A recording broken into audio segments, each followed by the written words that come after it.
We are being watched. This podcast has a father and daughter, a team, that analyzes every episode of every season of Person of Interest. We started the show because we needed something to watch, but it became so much more, deeper meanings lying beneath the show's surface. Other people consider this show irrelevant. We don't. Bonding over hyperfixations, we research separately. You'll never find us, but debate topic or Easter egg, if your number's up, we'll find you. We are being watched. What's going on, everybody? Welcome to Podcast of Interest. I am David Scott, and with me, as always, she told me she'd give me a job. She didn't tell me it was going to be easy.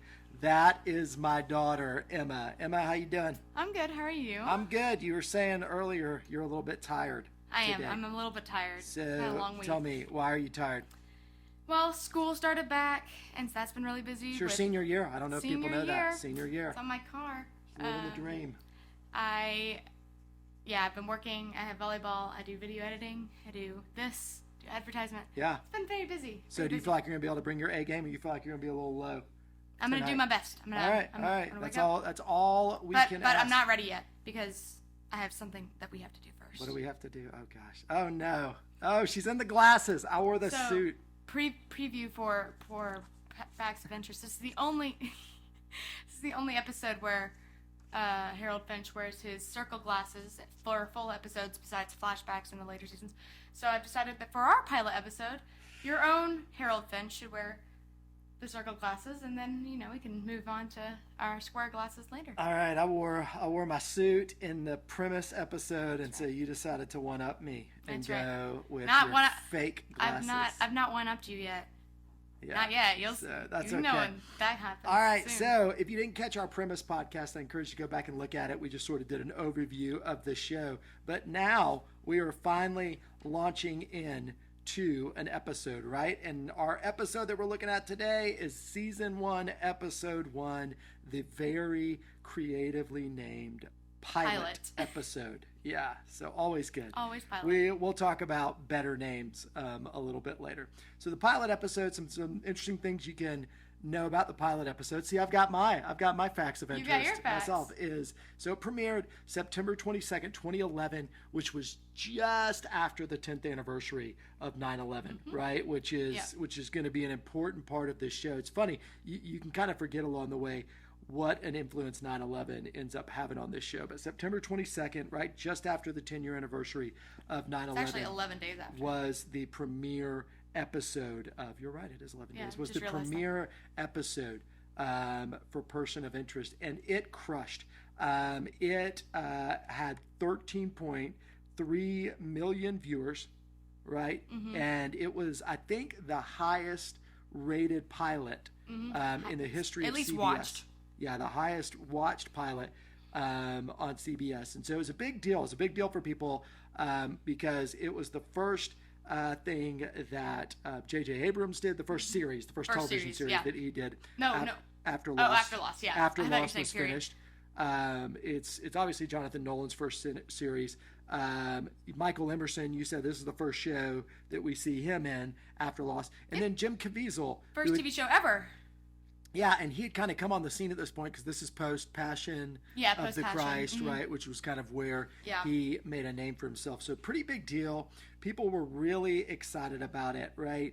So we're going to go ahead and jump in and talk about what they actually got to see on that first night in September 22nd, 2011. Right, so the first thing we come on is a guy who we're later going to know throughout this episode as Mr. Reese. We'll get to know him as John Reese, but in this episode we know him as Mr. Reese. And so, first thing we see is him somewhere sunny and tropical with a woman about his age, and they're obviously romantically involved.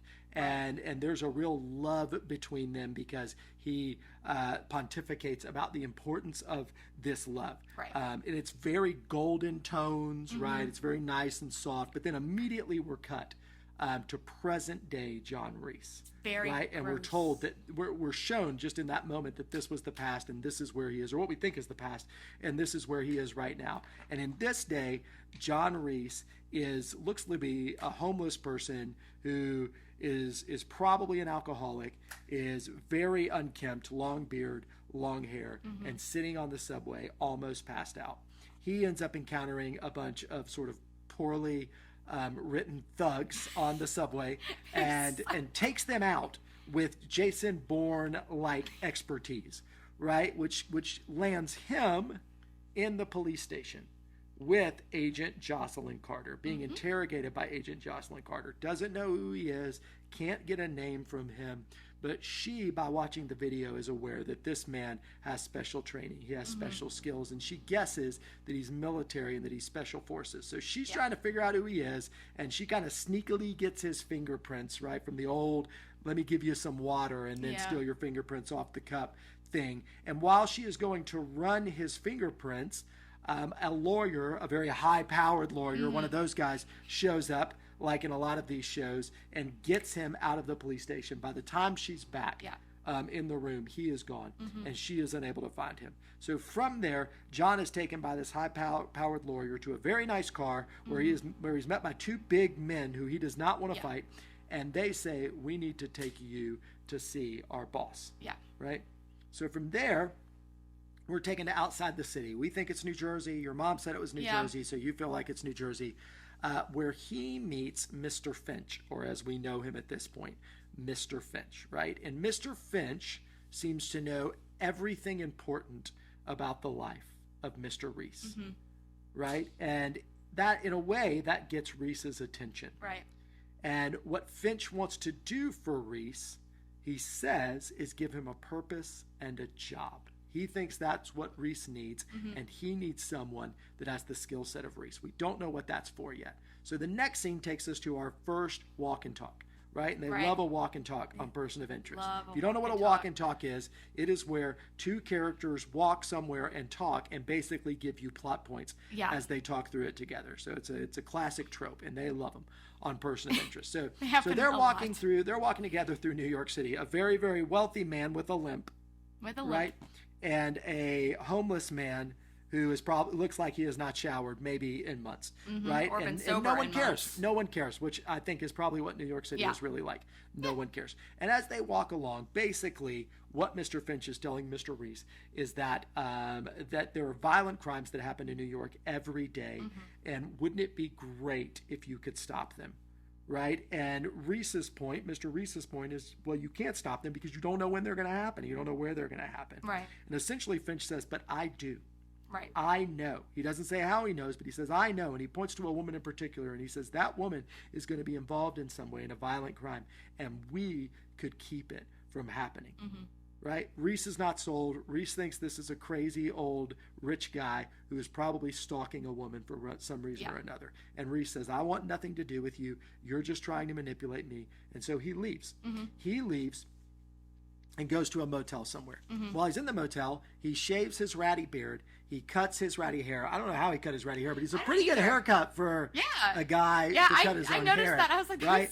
And we find out the reason he's doing that is because since he has left the police station, he has become a person of interest. We love when we say the title on the name. I love it. The name in the episode is always good for me. So good. I don't think they say pilot in this episode. They don't. They definitely say person of interest, right? And so Reese is he lays back on his motel bedroom in this really cruddy, seedy motel, and he's drinking from another bottle, and then he falls asleep. Maybe he passes out, but we're not super sure because he goes to sleep really fast and the bottle drops. The reason that's important is because suddenly, first we go to Dream World again with Reese, and again we meet the woman with Reese. This is his past, and we find out this woman's name is Jessica.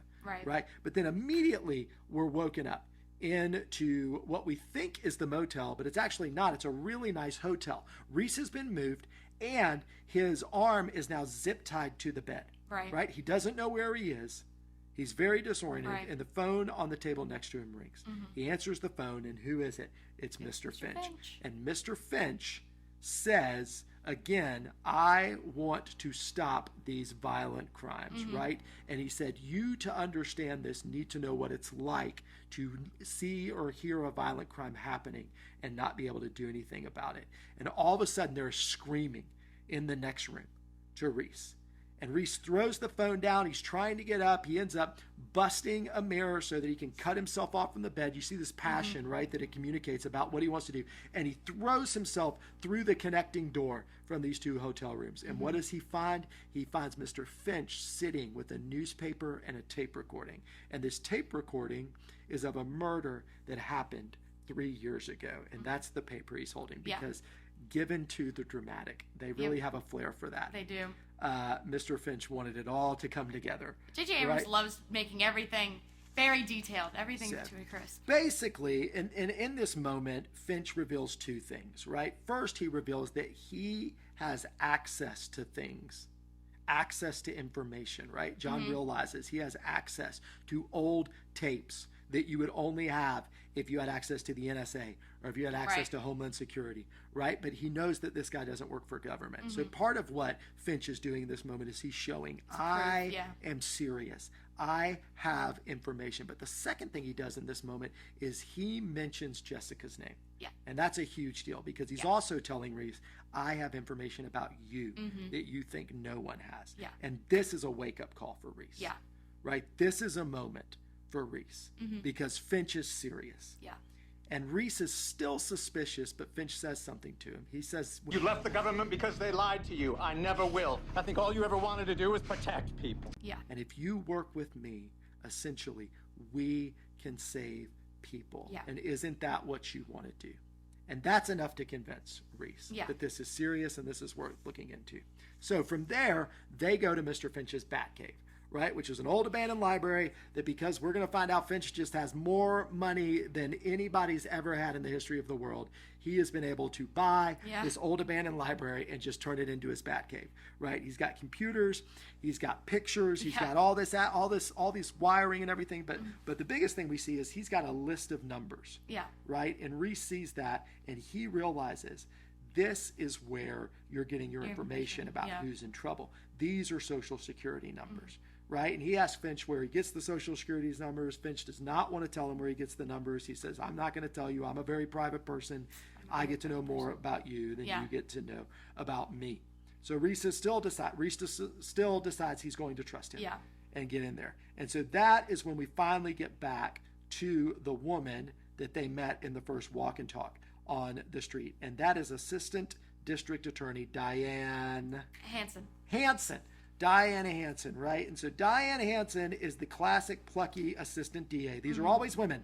If you look in movies or TV shows, this is the Katie Holmes character in Batman Begins, right? This is the plucky assistant DA. They're never the DA. They're always the assistant DA who does the legwork and fights the good fight. Right? And so that's who we meet, Diane Hansen. And this is the person that Finch and Reese have to watch in order to figure out what violent crime is coming and who's it going to happen to. And so this is where you go through Reese talking to Finch about how he tracks people and how he cases people. And it's all the spy stuff. It's all the stuff you want from a James Bond kind of thing. You do this and you do this and you set up cameras and you blue jack their phone. And so we learn a lot of things that we're going to do in every episode in that scene, right? But we're also introduced to a character that's going to become really important in that scene.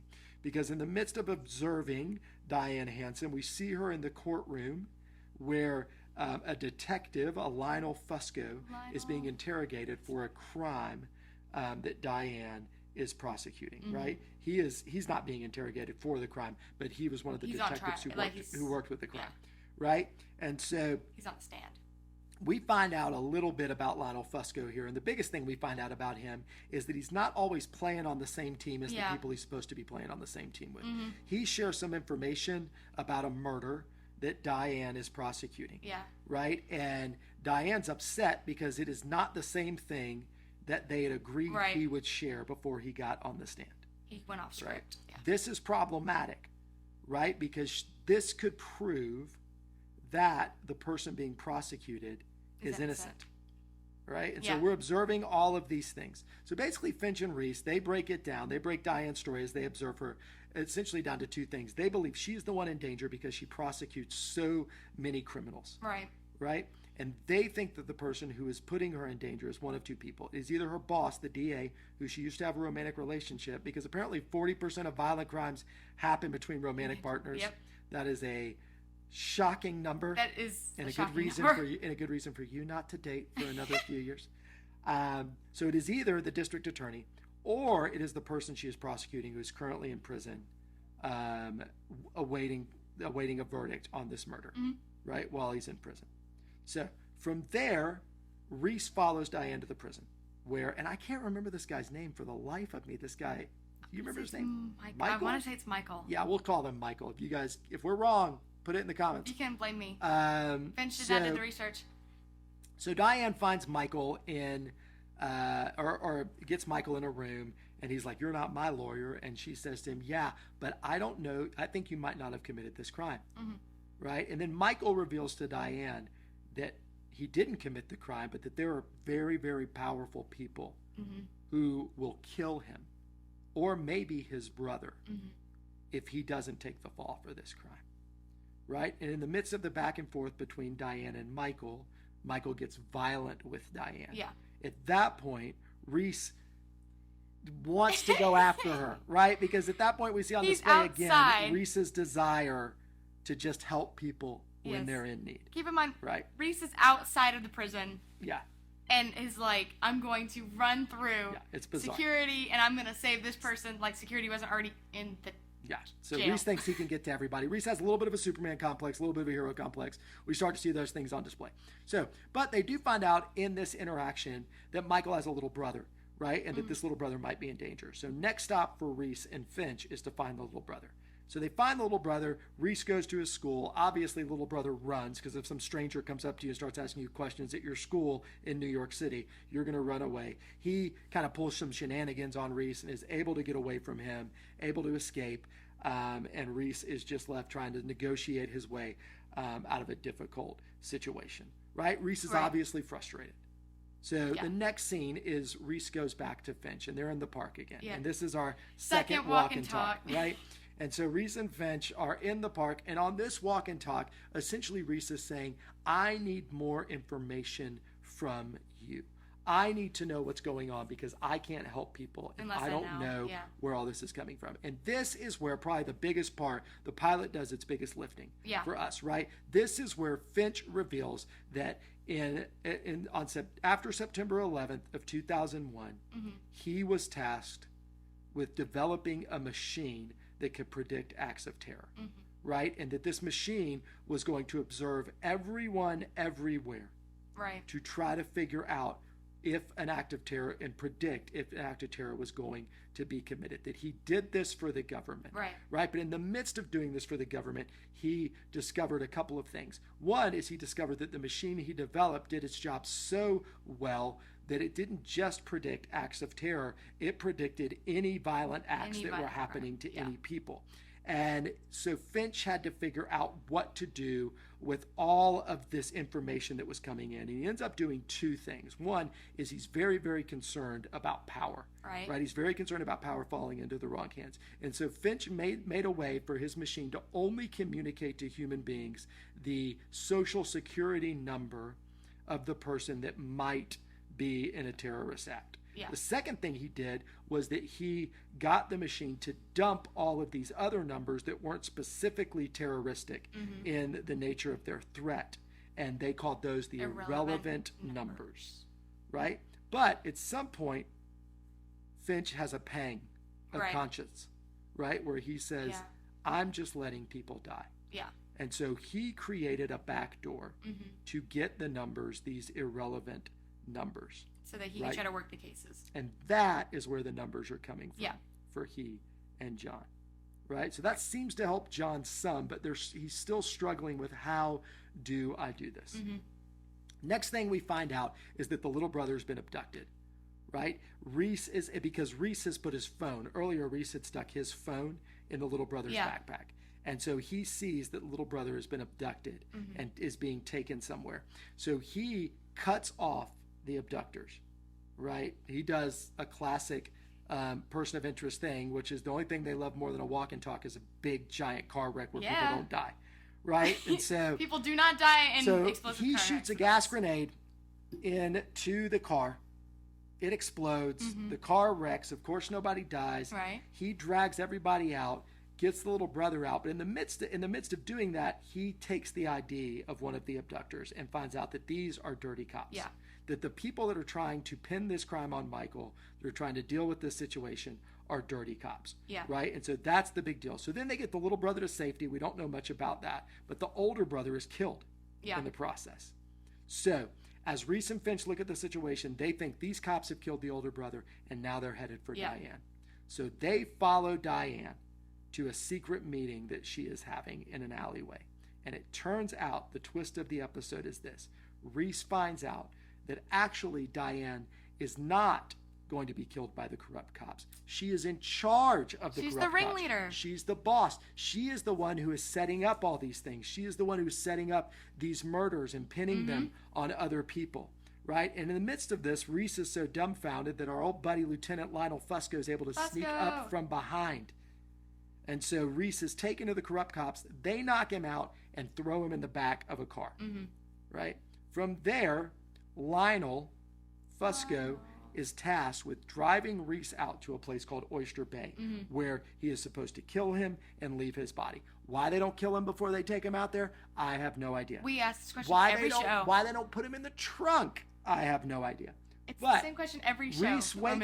Reese wakes up in the back seat, and there's a great conversation between he and Lionel where basically he says to Lionel, I don't think you're like these other guys. I don't think you're doing this because you're bad.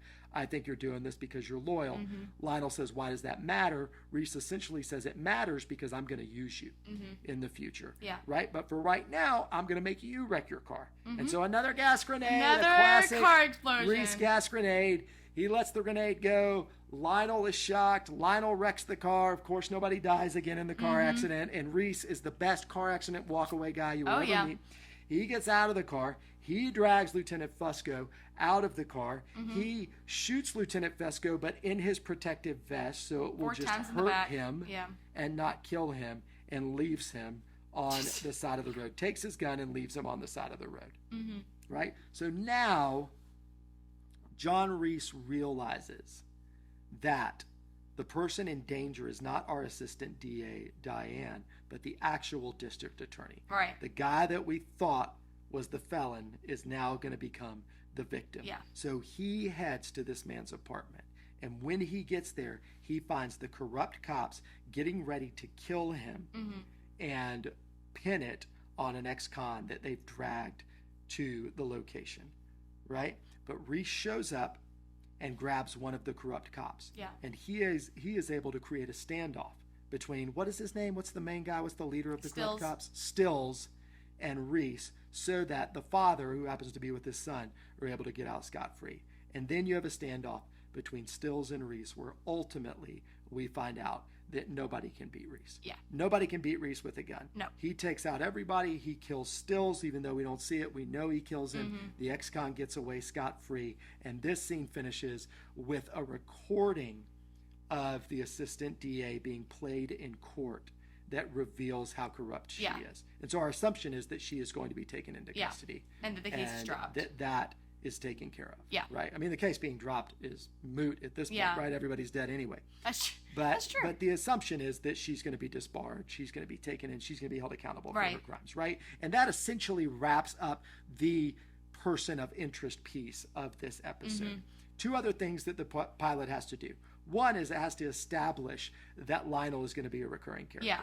Right? And so in the midst of that, you see Lionel get into his car. Reese is in the back seat again, right? And basically what he says to Lionel is, I killed Stills, and I did it with your gun. And so you're going to work for me, or I'm going to pin this crime on you. And so the first thing he asks Lionel to do is take Stills' body out to Oyster Bay and bury him. Right? Where nobody Second will thing find that him. we see in the midst of this is Agent Carter shows back up. Yeah. And she's investigating whatever's happened in this apartment where Reese had his standoff. Right? And so we see that she's probably going to show up again in these episodes. And then we finish with Reese and Finch on a park bench together, basically deciding that we have enough in common. We believe in each other enough that we're going to continue to work together. So that's our episode. Did I miss anything? Anything important? Besides the fact that Finch told him right before the episode ends that they'll probably both end up dead in the end. Yeah. Yep. Yeah. I forgot. That's a big thing. That's a big thing. Yeah. Yeah. But otherwise, you're good. Yeah. But they agree to do it because this is what they want to do. They want to help people. Yep. All right, cool. So what'd you love about this episode? Well, so I really loved that it was, it's something that we can pull from today. You can look at today and be like, oh, is there some kind of machine that can, hear us? You kind of think about it sometimes. You're like, there's so many, there's Alexa and there's Siri. You're like, how much am I really agreeing to when I purchase an iPhone or an Alexa? And where is it going? Is there a recent Finch out there in the world? Who knows? So I really enjoy that we can kind of look, because this is a really interesting way. There's never been a show like this where you get to see, something's going to happen. You know the person, but you don't know what that thing is going to happen to them, or if they do it, or it's going to happen to them. Yeah. That's new. Yeah. Normally you figure out what's going to happen and try to figure out who the person is, but that's different. That's what I really enjoy about this pilot, and that sets it up for the show, for the actual show. So some particular things, and maybe you'll have some of these too, some particular things I love about this episode, right? Things that I will look back on this episode and be like, man, that was awesome. Yeah. I love the way, my favorite shot of this episode is the way they frame when Reese falls asleep on his motel room bed and when he wakes up in the hotel room bed. They frame those two things in a way where you're as disoriented as he is. And it's I didn't even notice it the first 2 times I watched it. It's one of those things that shows you that this is going to be a television show that films like a movie. Yeah. Right? Which I thought was really good. Which is why Jim Caviezel was drawn to the show. This is his first show, and he said the cool thing about it was that it was filmed exactly like a movie, which is what pulled him to it. So I love that. I'm a sucker for like the spy stuff. Yeah. How do you do this? Right? Because every time it happens, I always think, could I do this? Yeah. Can I figure out how to do this? Can I blue jack somebody's phone? Could I set up a camera? Could I do those things? That probably makes me sound creepy. But I love like learning to work together stuff, right? Like I love when these two guys, they're learning to appreciate each other. They're learning to work together. So I love that about this episode. I love how... Go ahead. I was going to say, I love the plot twist. That's a really good one. The district attorney being the... I typically can predict things like that. I did not see it coming in the first episode. It's funny. I didn't see it coming the first time I watched it, and the second time I watched it, I forgot it happened. Me too. And I was like, I got caught every time. Yeah. With that one. So, no, that was really good. I thought they did a good job with that. Anything else you loved about this specific episode? Not about the specific episode, besides when we get into like best scene and so on. Anything you hated about this episode? Anything you did not like about this episode? Hated? No, I kind of liked everything for the most part. I didn't. It's a pilot, sets it up. Yeah. So there's a lot of information. I thought they did a poor job with the guy. I mean, we don't even remember their names, right? Michael, who we think is Michael, and the brother. Like, I don't even remember their names. Yeah. I thought those guys were were very, like... so underdeveloped, and then they just disappeared. And then you didn't hear from them again. And that's so true. I didn't love that. I know they were trying to do a lot, but I thought those were really poorly developed characters. I thought that the thugs he encountered on the subway were brutal. I thought they were stupid. Anton, that's his name. Yeah, I think that's probably it for me. Yeah. All right, let's talk about main characters. Like, what do you notice about Reese and Finch? They're really our main characters. What do you notice about them in this episode? So John Reese, he seems like he does need some kind of purpose after working for the military. This obviously has taken some kind of a toll on him to the point where he just wants to end it. And Finch brings it up. He's like, I know that you've been thinking about, going to the bridge and jumping off this bridge. Like, he's like, he obviously, something is taken from the military that he's taken. It's been terrible. Yeah. So I think that now that he has a purpose of being able to save lives all the time now, I think that his character will start to develop, and maybe I think he does still need therapy besides what Finch says. Yeah, it's probably not just enough to go around killing as much people. as you need a purpose in life, you still therapy's also really great. That may have been something I didn't love about this episode. Is the answer? He's like, just you don't. get a job. He's like, I don't think you need a psychiatrist or a support group or pills. What do I need? You need a purpose. More specifically, you need a job. you might need those two. You might have PTSD. You know, you might need something. Probably figure it out if I give you a job. So I think now, at least since he's not going to therapy, this will help him a little bit with that. With Harold or with Finch, I think he's trying to correct this mistake that he's made, where he's made this super, powerful machine that he thinks he's given to the wrong people. He's given it to the U.S. government. He's like, I shouldn't have made this. And I've also now, created this irrelevant list where all these people have just died, and it's now my fault. And so he has this kind of burden of, I need to fix what I've messed up. Yeah, I think it was interesting. Like, one of the things I noticed about Finch in this episode is, like, he's a lot darker. Yeah. And a lot, I don't know if brooding is the right word, but standoffish, maybe. Yeah. And I think he's a that way. very private person. I think he's that way for the first few episodes. Yeah. But it's interesting, like, as you get into the later seasons, like, they soften him a ton. Yeah. And, well, he but in gets this closer episode, with he's John. kind of dark. Yeah. Like, the way he communicates with John. Yeah. Like, the way he sort of manipulates John by putting him in the hotel room and putting the murder on there, and he's just kind of cold in that sense. He's a lot colder in this episode than I think he is. And then on the flip side, John's pretty dark, and John's dark for a lot of the first season. Like, he just kills that guy, officer, and just throws him in the back of the car and pins it on Lionel. Yep. Like, that's pretty. Yep. That's pretty it's dark. Very dark. But the other thing I noticed about John was that I feel like John's more expressive in this episode. Yeah. Like, the way his voice isn't he's he's not as controlled. Yeah. The way he wants to go after, her when she's in the prison. And even the way he communicates with Finch about not having all the information. Yeah. Like, there's a real desperation in him, which I kind of like, which I think you lose in some of the later seasons. Well, because I think now it's just like routine. Yeah, it's interesting. They deal with it down the road a bit, but I actually liked that. And then for me, for both of them, the last thing I would say about them as main characters that I realized that I watched in this episode that I think I'd forgotten over time is how much 9/11 plays into it, pulls them together, right? Because we didn't talk a ton about Reese's flashbacks, but he ultimately has a flashback to 9/11 with him and Jessica, where he's going to spend his life with Jessica, but 9/11 he re-enlists, yeah. right? He has left the Army.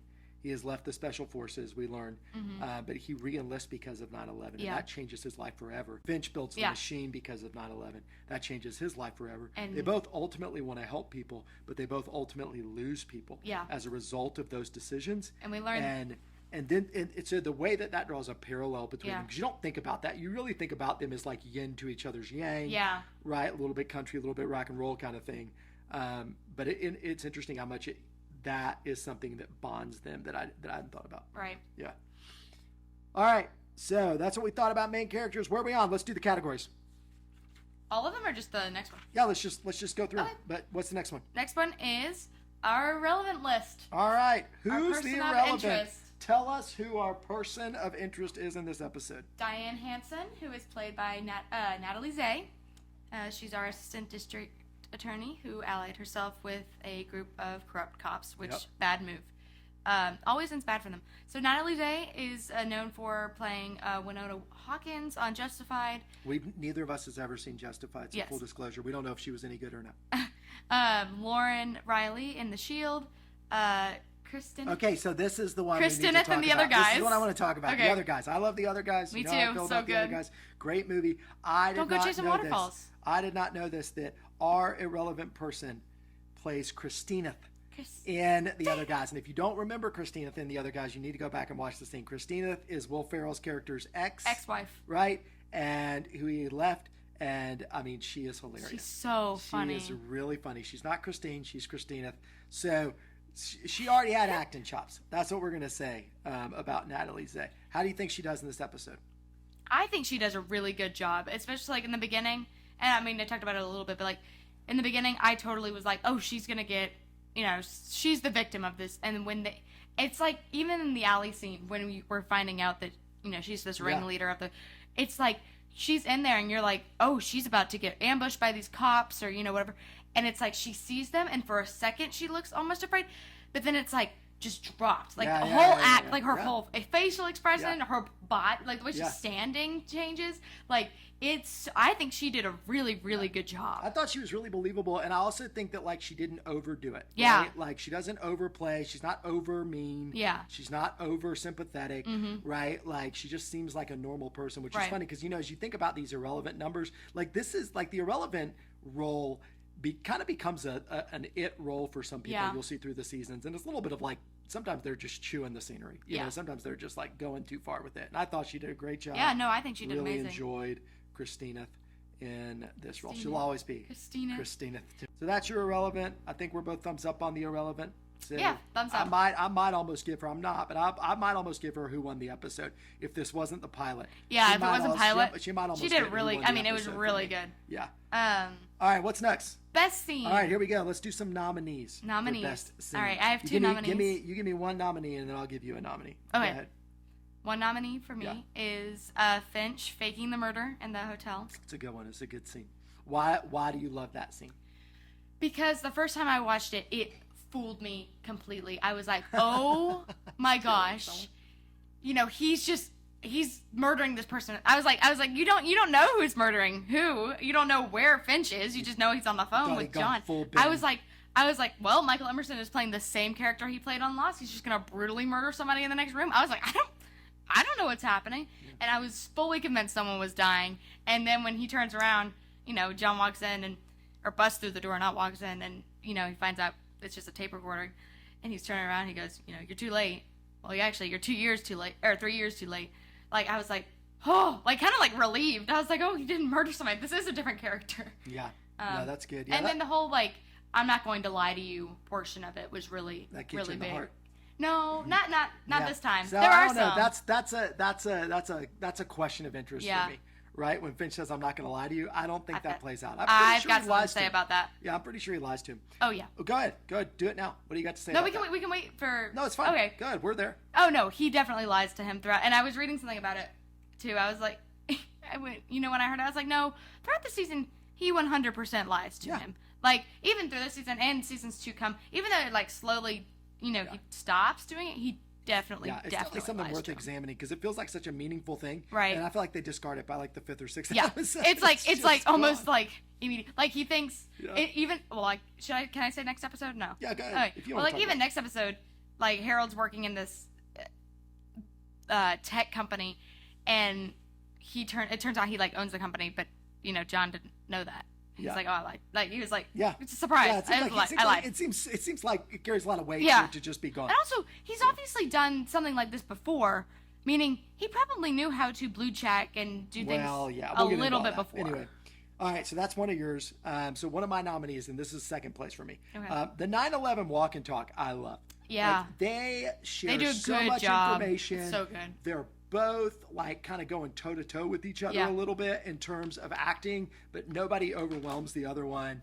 I just feel like it's a really well balanced scene. I feel like those scenes are tough because you got to get a ton of information for the whole series out. But it's not boring. Like every time I watch it, like I'm drawn into that whole conversation, and I'm just noticing different things. They're doing things with their body. Like this is again Jim Caviezel. I said in the premise, is Jim Caviezel a good actor? I'm not sure. This is one of those scenes that tells me Jim Caviezel is a good actor. Yeah. He's doing stuff with his body, his face, his voice. It's super different. So that's that's my second place. You got another one? My second place. I said my first place first. My bad. My second place is John and Fusco in the car, having their discussion. Which one? The first time in the car, second time when he's like being held captive. Yeah, that's a good scene. Where John is like, I don't think you're like the other cops. You're not doing it for the money. You're doing it because you're loyal. And he's like, you're gonna start working for me. And here's your 2 rules. You're, 1, you're not gonna kill anybody. Otherwise, I'm gonna kill you. 2, check people thoroughly. And then he, pulls the smoke grenade. Pulls the smoke grenade and the car flips. That's a good one. That's a good one. It's not. I don't think it makes my top 5. I like that for a Lionel scene. I think it sets him up well. But just in general, I don't love the scene and the laugh. Lionel laughs in that scene. It's ridiculous. I love He it. sounds It's so ridiculous. funny. He does. He sounds almost got my ridiculous. worst acting. Really? Yeah, his laugh in that scene. So No, that's not it for me. So my favorite scene is the elevator standoff. Yeah. It is just, I love the way it's framed, the way they mirror each other, the way you see the light and the dark of two guys that have just fully committed themselves to something in the way that they talk with each other. The music is great in that scene. Like, sometimes music in Person of Interest, I know you like it, but I love the music. Sometimes it weirds me out. Sometimes I'm like, why is that song being played there? I love the music. But that is a particular scene. So that's for sure my number one. So we have to decide. So we've got 4 scenes. We have to agree. What's the best scene of the show? I think the 9/11 scene. I think you get a lot of information. The acting is, like you said, it's really good. All right. I'll give it to you. If we're doing ranked choice voting, then the 9/11 scene would end up winning. I think you get a lot of information that's useful. You get a lot of plot, and you learn a little bit more about the characters. The problem with me with that is there's no action in it, right? And so it's hard for it to be a great scene with no action. But as far as talking scenes go, it's really, really good. All right, what's our next category? Our next category is best line. Best line of the episode. What do you have? What's your best line of the episode? I have John's, and it's the very beginning. When you find that one person who connects you to the world, you become someone different, someone better. When that person is taken from you, what do you become then? Pretty good line. Yeah. Pretty good line. It's good. It hits. I'm like, oh, what do you become? I'm going to go with 40% of murders involve some kind of romantic relationship. Romantic partners. No. I lost my best line of this episode. Purpose. Yeah, I like that. That's more my life lesson, I think. Life lesson's the next one. So my life lesson is everybody needs a purpose, right? Like, everybody needs a purpose, and particularly people find their purpose most in helping other people. Yeah. Right? That's good. That, like, staring at your own mistakes, staring at your past failures is no way to live. Mm-hmm. Right? And so that's my life lesson, I think. Again, second place is 40% of violent crimes happen between romantic partners. Just this is PSA to everybody out there. All right, what else? What else do we have? Better name. Better name for this episode. Was there a better name for this episode? Yes. Lord, yes, there was a better name for this episode. What's your better name for this episode? But we're titling ours Pilot of Interest. If you're gonna have a pilot episode, every first episode of a show is pilot. Pilot of Interest. I don't think you have to call a pilot episode a pilot. I don't think you have to. I feel like every. I don't know if you do or not. I would have called this episode "You're Being Watched." That is no, what but I would have called this episode. I think it's every first episode is always the pilot. I feel like Pilot of Interest is so cheesy. Like, yeah, but pilot is. But you don't boring. This isn't a cheesy show. I'm a cheesy person. So, I know, but you can't rename it. So we're saying what's the best name for this episode. So anyway, obviously, if it's a pilot episode, it could have a better name. So those are our votes. Y'all vote. You vote. We'll put it up on the Instagram. We'll put it up. We'll put it on the Instagram. You were being watched or you Pilot vote. of Interest? You were being watched. What's a better name for episode 1? You were being watched or Pilot of Interest? All right. Cool. What else? Well, we kind of tapped on life lessons a little bit. Yeah. But yeah. But for a life lesson, everyone needs a purpose, and without one, you fall apart. Yeah. Like, that's good. That's really. Well, we already talked about it a little bit. No, that's good. Next is my favorite. Worst acting. Oh, worst acting in this episode. Oh man, there's some nominees. All right, so nominees are the attorney. Who's the guy? Hold on, we gotta do nominees. Sorry. Who's the guy who gets him on the subway? The guy eating his chain. Aton. I just said his name. Aton? Is that no? I just said it wrong. Anton. There we go. Yeah, sorry, Anton. I totally blanked. Anton's terrible. He's terrible. He's so bad that they don't give him any lines the second time he's on screen. I think they saw this guy act in the first scene and they're like, we've got to bring him back, but we can't give him any lines. So Anton's bad. He's a nominee for sure. Who you got? Who's a nominee? We'll talk about who we think is the worst. Okay. But you got any other nominees? Well, you said Fusco's laugh. I don't like Fusco's laugh. I don't like Michael in the prison. Yeah. I think he's over. A little much. I feel like the DA's useless. Yeah. It's just like that guy. He's okay. I don't know if this is acting or like just written, like worst written part is the kid in the shootout scene with Stills and John, Oh, yeah, where he like drops his ball. That's not his fault. Yeah, and And- somehow he sees these guys with a gun and everybody's fine. and he's or like, whatever. he's Yeah. smiling at him, and Yeah. he's just like, oh yeah, you're just a that's guy not holding that's him, not like, the kid's fault. It's no, just, it's just like you're looking at it, you're like, stuck you with can that. literally I don't see like him. child actors, but you can't blame that You kid for that can one. literally see him. All right, here's the deal. We're dancing around it. We're Yeah, dancing around here it. it comes. The worst acting in this episode is for sure high-powered lawyer. I'm here for my client. I need to speak to my client. He's terrible. Like the whole point. I think he must be related to someone who is in charge of this show. He's their mailman. He must be like He's the the mailman. nephew-in-law of J.J. Abrams or something, I and need to he's trying to do a favor. The way he walks is terrible. His suit fits terrible. The point. He's he's the worst. So funny. He's the worst. Worst gosh. acting for sure. So funny. All right, what else? All right. Facts of interest. Facts of interest. This is Emma's This is favorite my part favorite. of the episode. Let's not rush through them. Go All ahead. right. So first, we're starting with, and these two that this one is from the montage, the spy montage that you really liked of like, hey, this is how we're gonna blue jack everybody's phone. Reese is hacking her email, and a bunch of names come up of like senders, and the names are Peter Bishop, Charlie Francis, and Philip Broyles, and these are all characters from J.J. Abrams' Fringe. Oh, how about that? Yeah. And then there's a scene where it's from the machine's point of view, where it's like kind of showing, security camera footage, and they typically have a bunch of numbers or like street names and blah blah blah. And there's one specific scene where it's coming from a taxi cab and it's following this woman walking, but all 6 of the lost numbers, so 4, 8, 15, 16, 23, and 42, are on the screen, just to show, little lost reference that I love. This is the only episode that Jim Caviezel does the outro with the "Stay tuned" from scenes from our next episode, and every other episode is Michael Emerson doing it. So I wonder why. I don't know. I wondered that too. I have no idea. This is, as I said earlier, the only episode where Finch wears his glasses. The entire episode, and every other episode he'll wear square glasses. That except for flashbacks, and I think every flashback he wears his circle episode or his circle glasses. And because we're now finished going over the pilot, I can just I can put my square glasses on. Oh my gosh. She's switching glasses. She doesn't wear glasses. I by the don't way, wear at all. glasses. She doesn't wear contacts. Nope. She just I'm the has- only one. She's invested in glasses for this reason. No, I had these before, I promise. So according to the writers, during the filming of this episode, Jim ran out of frame, and the crew had to pull him off of a guy who was beating his girlfriend. This is my favorite. Like, is my favorite totally dropped the fact of scene this because he episode. looked aside and saw this guy just beating his girlfriend. And Jim Caviezel's not a small No, dude, right? and he talks about, he's like, I'm not a violent person at all. He's like, I this is a really weird role for me because I don't enjoy, being violent with people. Unless somebody's beating. Unless someone's beating their girlfriend, and the crew had to pull him off. That's crazy. It's just insane. Sweet. During so during the second walk and talk with the 9/11 talking about it, while Finch is describing the machine, he says, it's watching us with 10,000 eyes and listening to us with a million ears, which is actually the music that's composed. So while he's saying it is this segment of the song called 10,000 Eyes, or Watching with 10,000 Eyes, and at the end of almost every episode, right before, it kind of cuts off, plays Listening with a Million Ears. Okay. So, yeah. Nice. Those are good.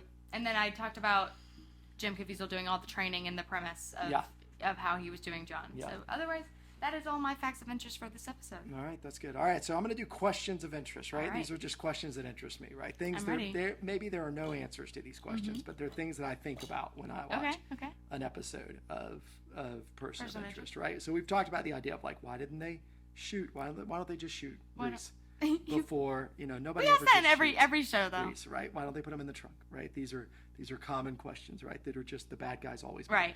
bad decisions. But here's a couple of questions. Are we sure that Harold is good for Reese?